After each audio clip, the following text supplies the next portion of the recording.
Dr. Tony D. Collins is here to encourage, motivate, inspire, guide you into excellence.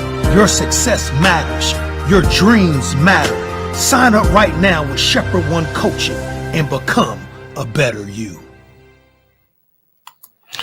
Well, good morning, everybody, on this thankful Thursday morning. I'm so delighted that all of you have logged in this morning and decided to join us. You've landed in the right place at the right time. It's time for Morning Mocha. And as you all can see, we're changing our format just a little bit. We're doing some things a little bit differently. And with that being said, let me encourage many of you, if you have not yet gone over to my YouTube page, Dr. Tony D. Cobbins, and subscribed over there, it is imperative that you do so. If you're going to continue to follow us and join us for Morning Mocha, it is imperative that you go over to Dr. Tony D. Cobbins' YouTube page, okay? My YouTube page, not my Facebook, but my YouTube page, and subscribe to that YouTube page and turn on your notifications, because just in less than a week or two, somewhere in the interim, I'm going to be shifting everything over to that particular page, and you'll need to join me over there on that channel, Dr. Tony D. Cobbins' YouTube channel. You can look it up. Go over there, click on it, subscribe to it, turn on the notifications. I urge you to do so. And I ask that those of you that have been a part of our Morning Mocha for the duration of our time of sharing with you, that you would pass that link on to other people and encourage them to go over and subscribe on that channel as well. Now, I'm not telling you, please don't kill your subscription on the Canaan channel. Please don't do that, because Canaan is still going to be streaming live from Canaan's channel. That's right. For Sunday morning and for our Bible study, we will still be streaming live from that particular channel. But for Morning Mocha, I'm making a shift there. And as we said to you on the other night, Lady Ann and myself, that change is good at times. It's not that difficult to change. I've been sharing with you all for better than a year. And one of the things that I think I've repeatedly encouraged you to do is be that person who can be flexible and who can adjust to change. Because if you can't adjust to change, you're going to miss out on a great deal of things in life. That's not just applicable to this Morning Mocha situation and you switching over to my personal channel, but that applies to life in general.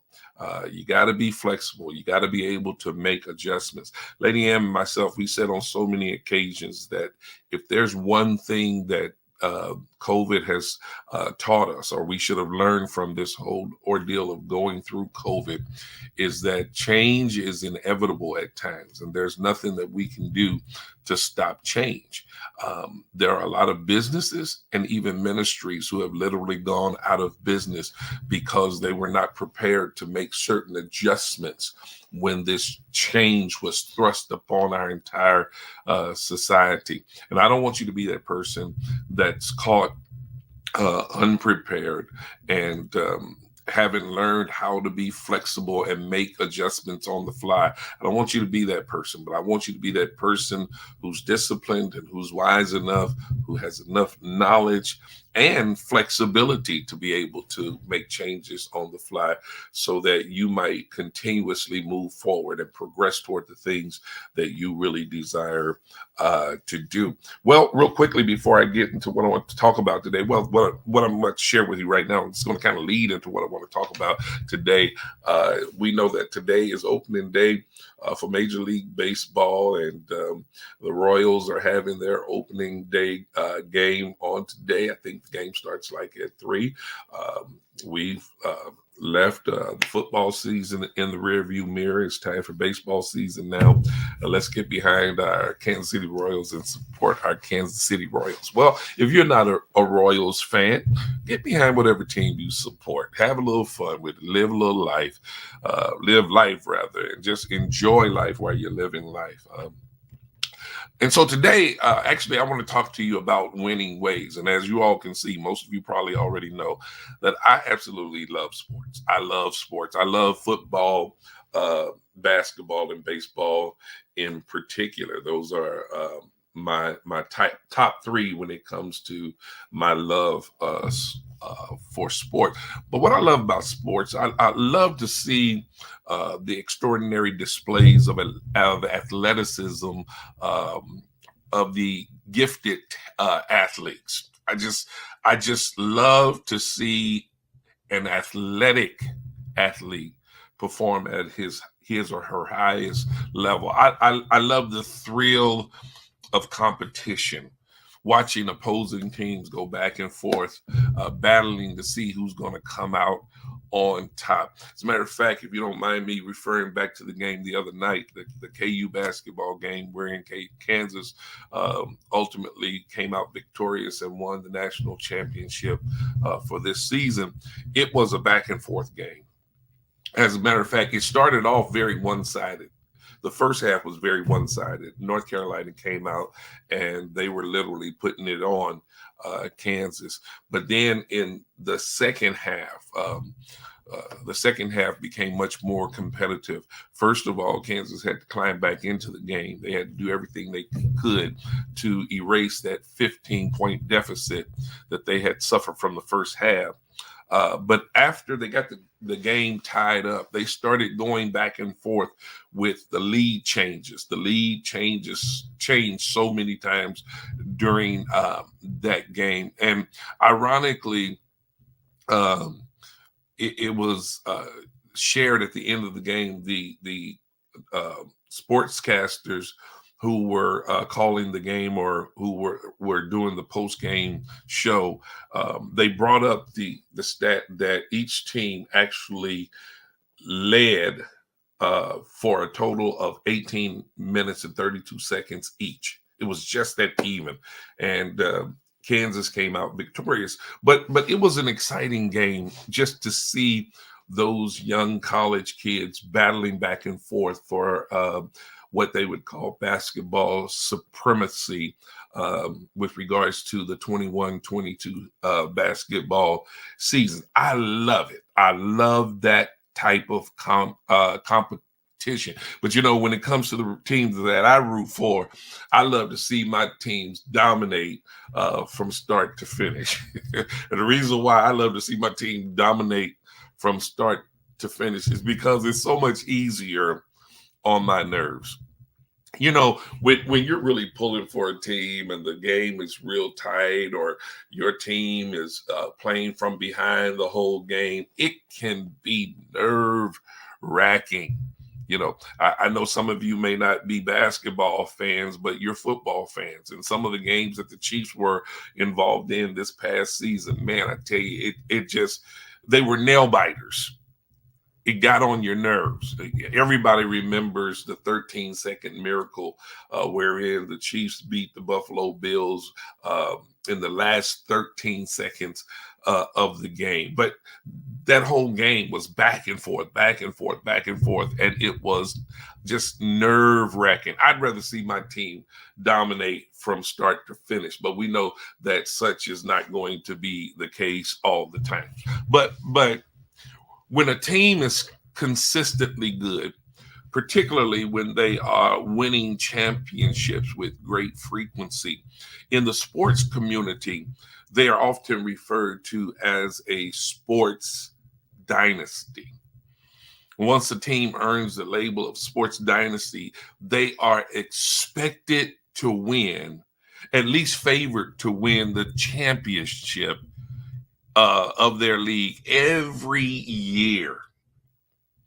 I mean, they reach that level of being that good to where every year, even before the season starts, that dynasty, that team that has built themselves a winning dynasty, they are favored to win the championship every year. Some teams that come to mind are teams like, and I can't even believe I'm saying this because this one particular team just literally at times, it gets on my nerves. The team gets on my nerves, but I must be objective with my observations and just tell it like it is.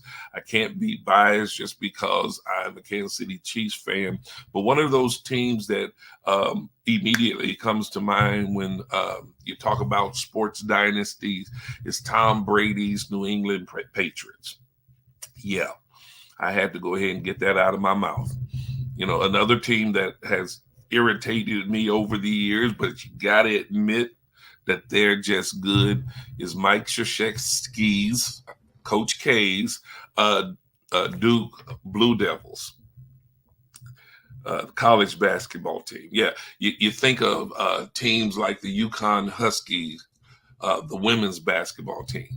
They've won 11 championships, and ironically, every championship that they played in, they have won.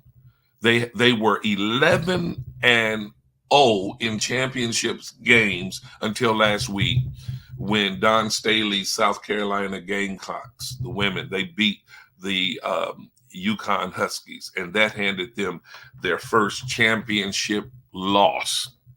You know, that's just amazing. But they were a dynasty.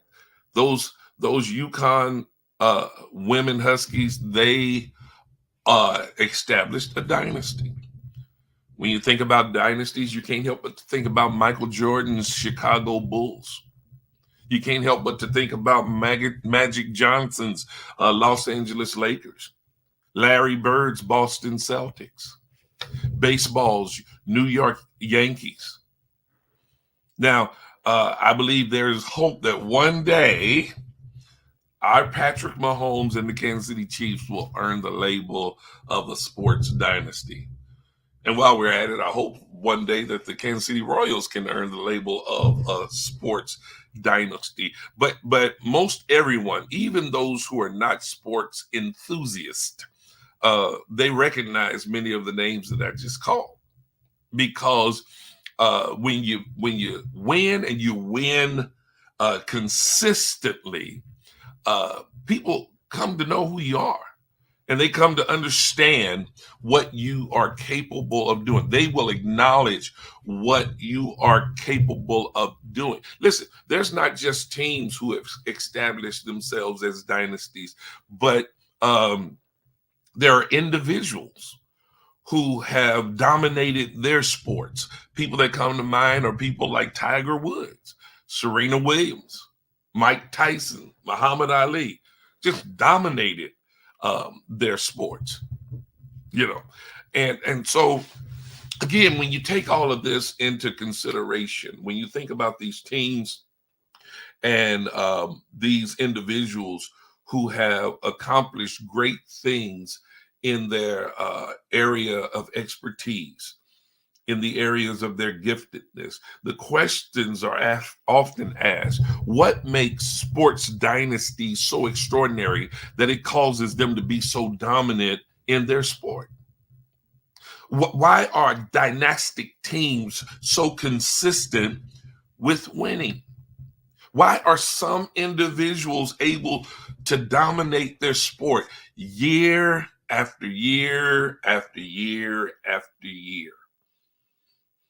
And because of their dominance, they're often they are loved by many, but at times they have just as many haters as they do people who love them. There are just as many people at times rooting against them as there are people rooting for them. But when we ask these questions about what makes them who they are and why are they able to accomplish what they're able to accomplish, the answer is quite simple.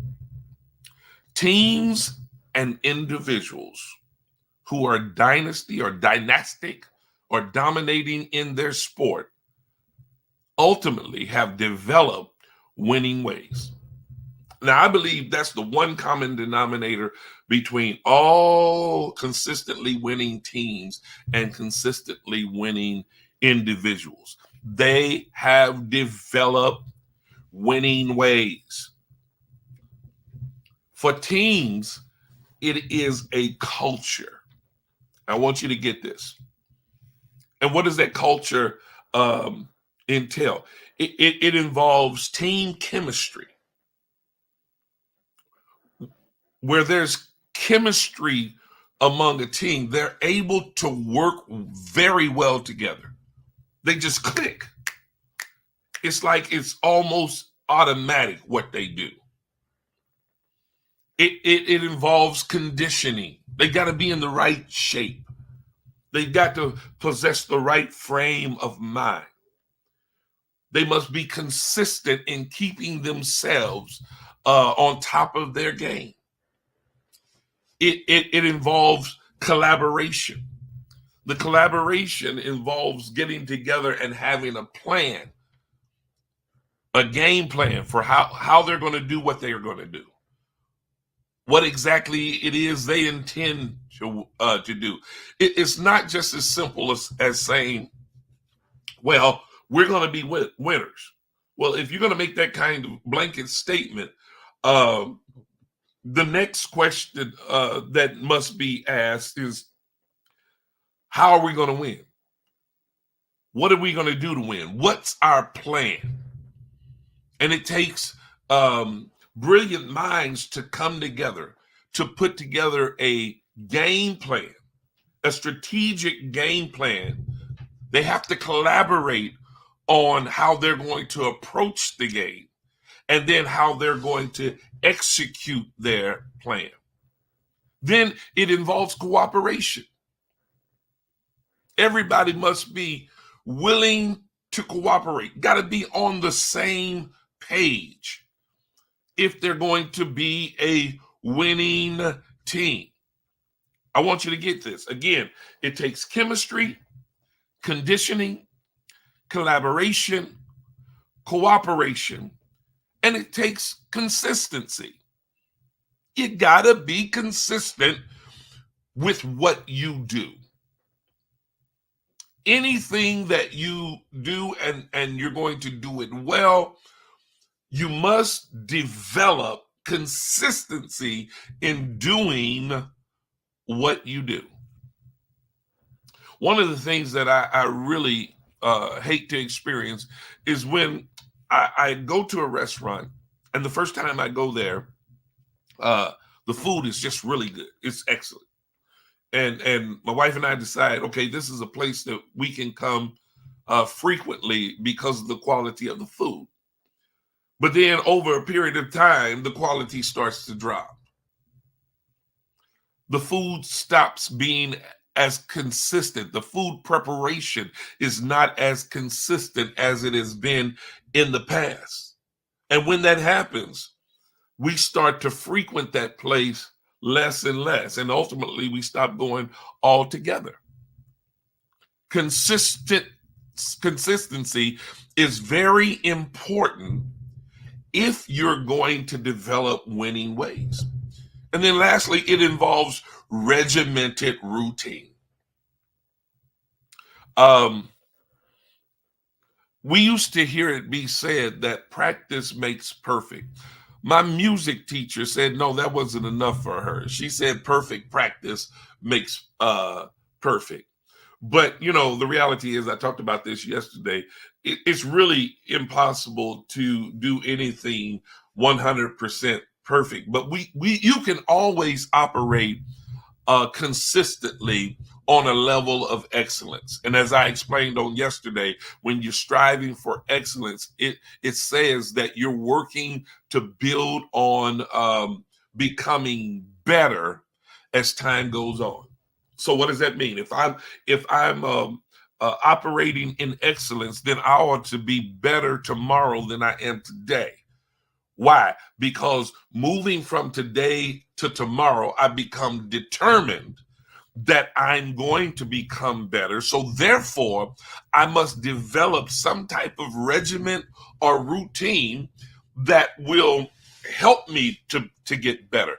Some athletes will tell you about muscle memory. People who work out will tell you about muscle memory, getting those muscles to condition to remember how to function in certain ways so that that athlete might perform at his highest potential every time he goes out on the field or goes out on the court, whatever the case may be. It's all about muscle memory, and that muscle memory comes as a result of maintaining a regimented routine. People who are winners are not casual about with their approach to their game. They're not casual. As a matter of fact, if you look deep into what they do and how they do it, you may just conclude that they are obsessed with doing what they're doing. Work out extremely long hours. You know, it's often said about some of the best athletes that they are the first one to get to the gym or to the arena or the stadium and the last one to leave. Why? Because they have a regimented routine wherein they're constantly developing themselves for the sake of improving themselves. The same applies to individual athletes who dominate their sport. They're regimented. Team is regimented. Individuals are regimented. The team who has chemistry, conditioning, collaboration, cooperation, consistency, and have a regimented routine are likely to be consistent winners. The same is true for those who dominate individual sports. The bottom line is, it's all about a mindset. That's what it's all about. It's all about a mindset. Now, I know some of you already see where I'm going with this, but just enjoy the journey while we go. Listen, most athletes will tell you that winning takes place long before they enter the stadium or the arena. Long before. Winning takes place long before the competition begins. As a matter of fact, I believe that winning takes place in preparation, during preparation. Why? Because you're preparing to win. And you got to believe that you can win. Otherwise, why would you prepare to win? Winning first takes place in the mind. Winning athletes see themselves as winners. They act like winners. They talk like winners. And they expect to win all the time. Does not matter the stage nor the opponent. Winners expect to win. Winners are not intimidated by the moment. For a winner, the moment is never too big for them. They go in believing that they're going to win the game. Every team, regardless as to what league it may be in, regardless as to what their record may have been the previous year, they enter each season believing that this will be the season that we will not only make it to the championship, but we will win the championship. Now, some of you might say, well, it's kind of ridiculous for some teams to think that. No, it would be ridiculous for them not to think that. Otherwise, why even enter into the season? Why don't you just mail it in and tell the rest of the league that we're going to forfeit our game because we already know we ain't no good and we don't have a chance to win? Listen, your future success is never predicated on your past results. It doesn't matter how many times you have failed. You always remain a potential winner so long as you have that mindset. If you know you can win, if you believe you can win, then you always have an opportunity. The opportunity is there. How many teams have we seen finish one season in worst place and then end up the next season in first place? In the sports community, they label that as going from worst to first. And apparently, while some of the pieces may change, more importantly, the mindset has changed. You know, you often hear it said when a team is just failing on all fronts, a lot of times the blame is placed on the coach. It'll be said that he's lost the locker room. It'll be said that his players are no longer buying into his message. And when that happens, there goes chemistry, there goes conditioning, there goes collaboration, there goes cooperation, and there goes consistency. And you can't win like that. You absolutely cannot win like that. Again, winners got to think like winners. Winners have to talk like winners. I can't remember at least witnessing an athlete or a coach or a team sitting at a podium prior to a big game and declaring, well, we already know we have absolutely no chance to win against these guys. I've never heard it, or I don't remember hearing anything like that. But if that has ever taken place, shame on the person who opened their mouths and uttered those words about their team or about themselves. Because that indicates that they were defeated even before they got started. Now, I hope some of you are already lining this up, what I'm saying. I hope you're already lining this up and comparing it to your own life, to your own achievements or lack thereof.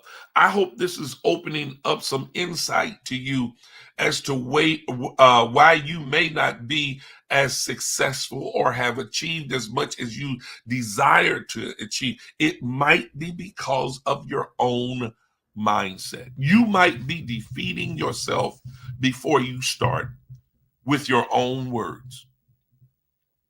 Because you gotta understand that words carry power. My Christian viewers out there, you know the word of God that says life and death are in the power of the tongue, or death and life are in the power of the tongue. You know the passage. You've heard it. That is absolutely true. You can kill your hopes and your dreams, your visions, and your potential to succeed by opening your mouth and uttering the wrong thing. You've got to believe. You've got to know. You've got to be confident that you're going to win every time you attempt to do something. Now, some people would label such attitudes as cocky. But it's not a matter of being cocky as it is a matter of being confident. Got to be confident. Tell you something about winners. Winners believe in themselves and their abilities to perform at extraordinary levels. They've got to. Furthermore, and I want you to really catch this, winners are winners because they focus on winning rather than on whining. Some of you, if you would just stop whining, you can start winning. Trust me. Believe me.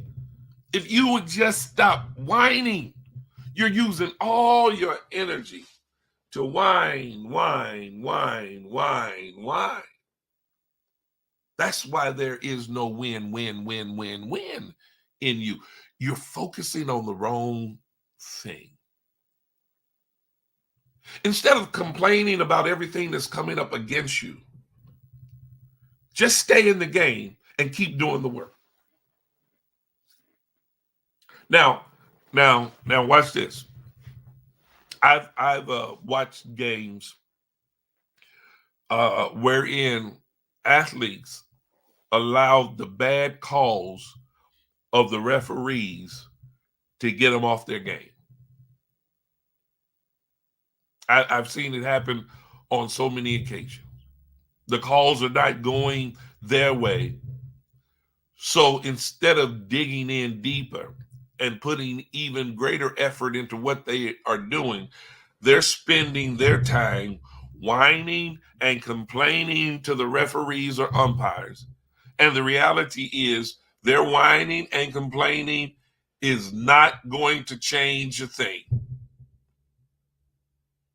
I've never seen a referee or an official have a player whining at them and complaining to them, and they all of a sudden stop and say, "Oh, you know what? You're right. Let me change that call." Now, I know calls have been changed, but it was after a consultation with the other referees on the floor or on the field that may have saw something differently than what the official that called the infraction saw. But that official, he's not changing his mind because he's got a whining, high-paid athlete in his face and complaining. As a matter of fact, sometimes the referee get irritated with the complaining. He'll call a technical foul against the complainer. And if the athlete keeps complaining, that referee will call a double tech, another tech, and eject them from the game. And you certainly cannot win if you're not in the game. Maybe your teammates can, but you can't win if you're not in the game. Some of you, when it comes to life, navigating through life, being successful in life, you're really not in the game because you spend more time whining instead of winning. So again, I want to pose this question to you. Are you a winner or a whiner? Have you or are you developing winning ways? Do you have a winner's mentality? Because as I stated before, winning starts with a winning mindset. You know, I'm never good at things that I question whether or not I can be good at. But when I decide in my mind that I can do this and that I'm good at what I do, I can operate on a level of excellence that will blow people's minds. But the only way that I get there is that I first have to believe that about myself. I hope I'm really shaking some of you all up.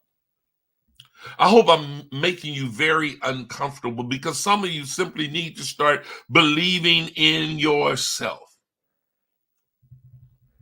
You do. That's just absolutely the truth.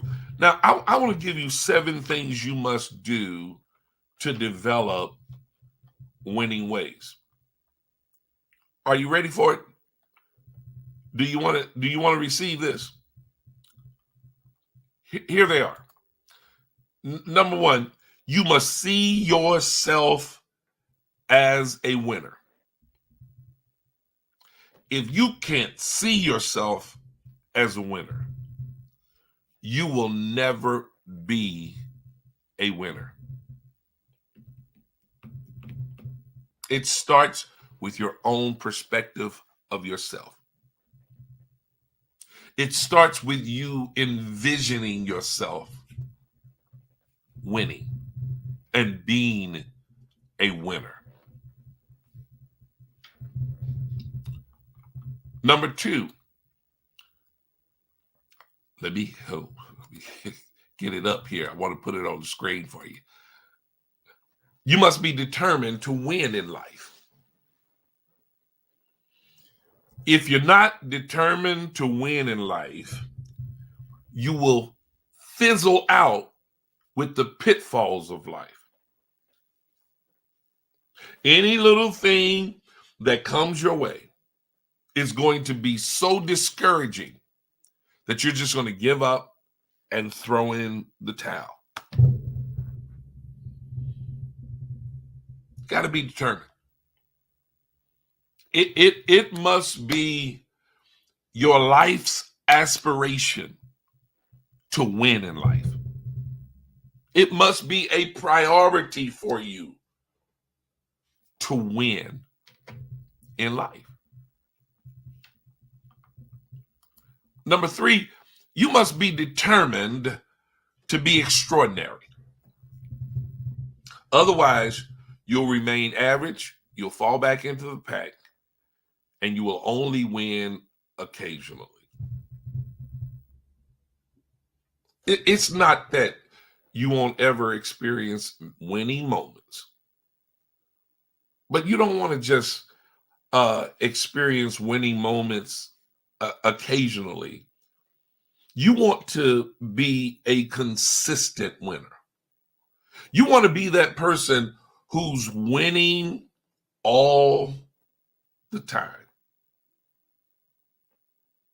You know, my wife has said something about me over the years. You know, sometimes I don't get involved with the little games and things when we're having gatherings and all of that, playing board games and things of that nature, or taboo, where the men are playing against the women. One of the reasons why, honestly, I don't get involved is because women be changing the rules too much.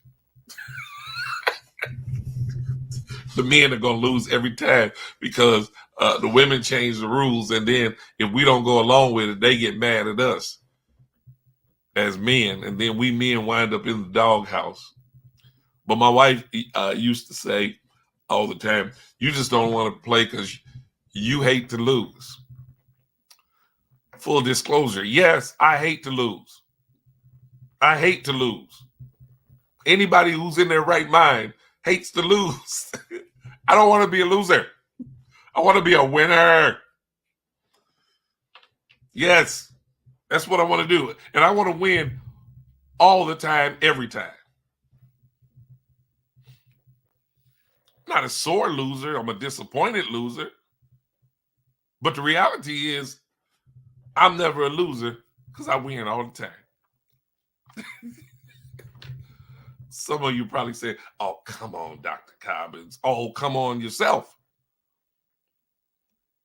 You're probably losing because you haven't developed this kind of mindset.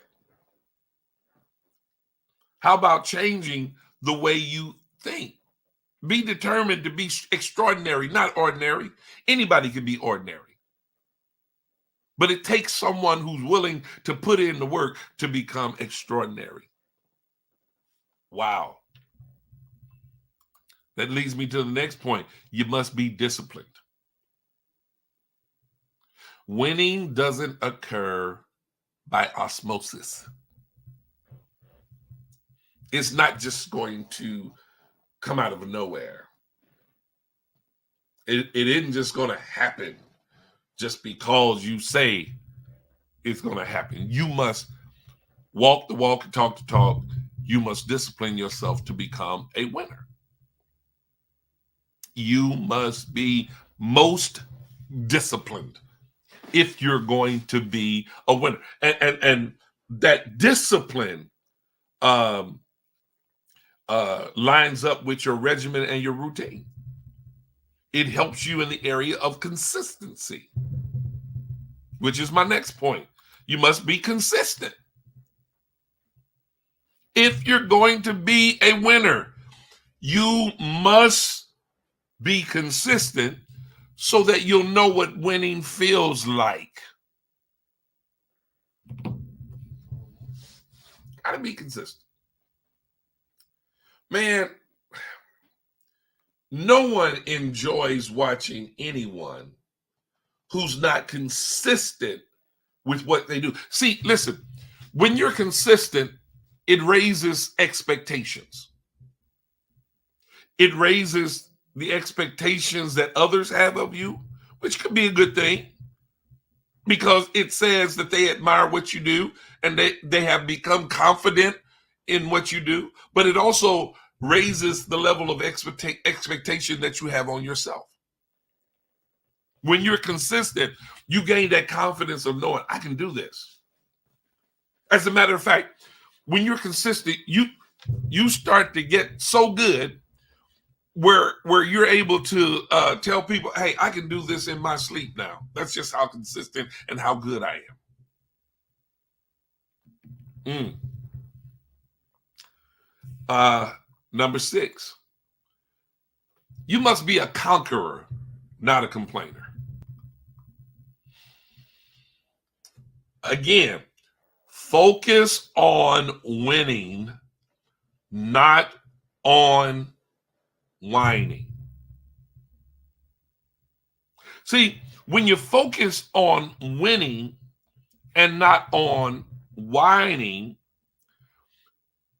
it is then that you do more building than you do blaming. You can't build if you're spending all your time blaming someone else for your lack of success. That's not the attitude of a winner. As a matter of fact, if you're a part of a team and the team is not doing so well,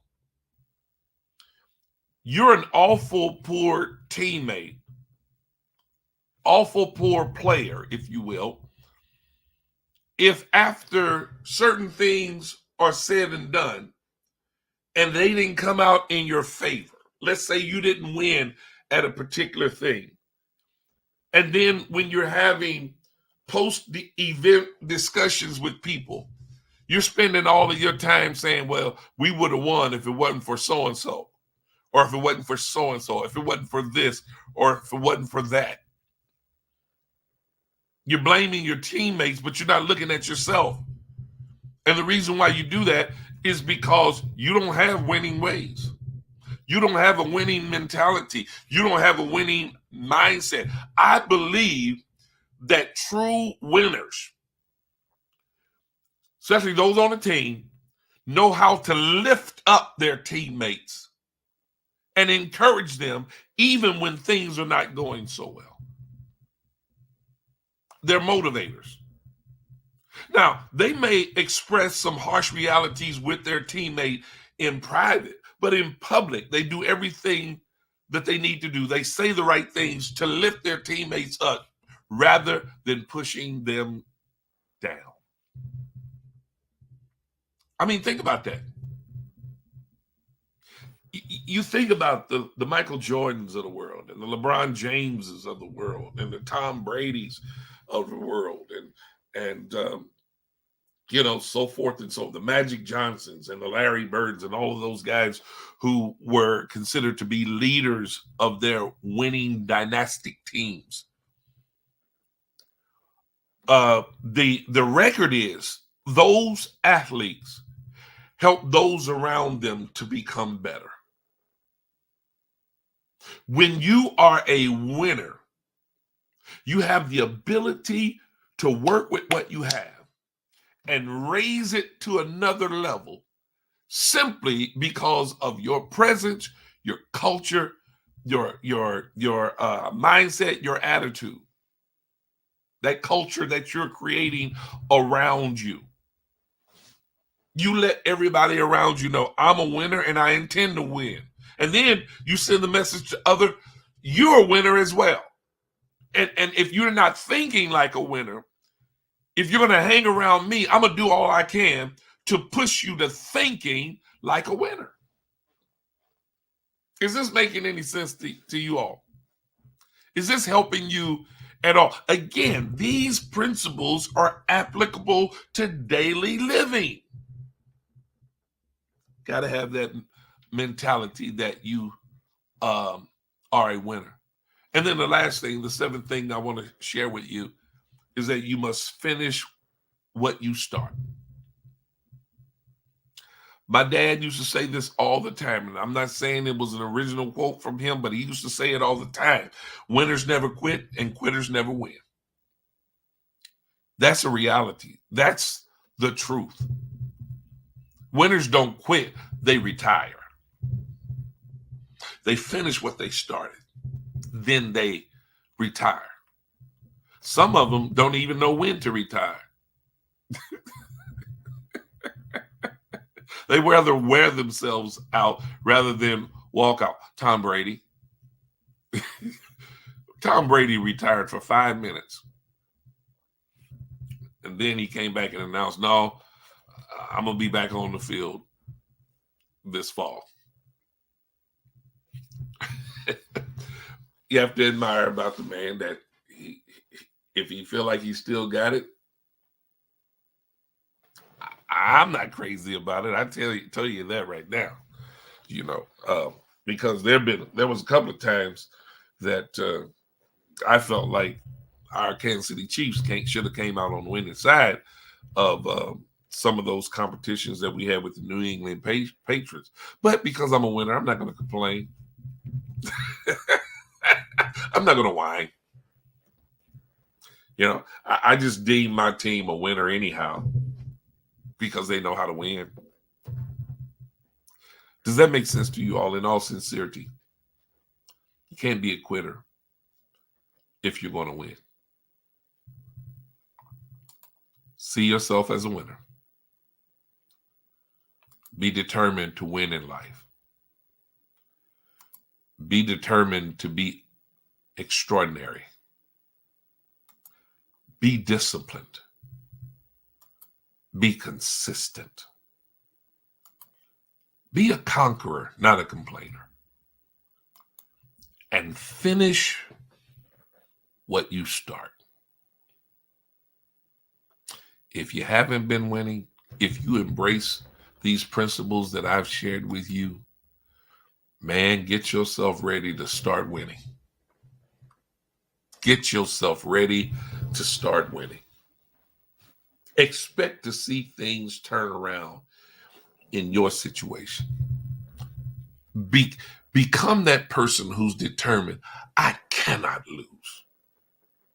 It's impossible for me to lose. I may have a few hiccups on the way to my ultimate destiny, but in the end, I know that I'm a winner. Oh yeah, Joyce, I'm with you. In it to win it. That should be the attitude. Got to be in it to win it.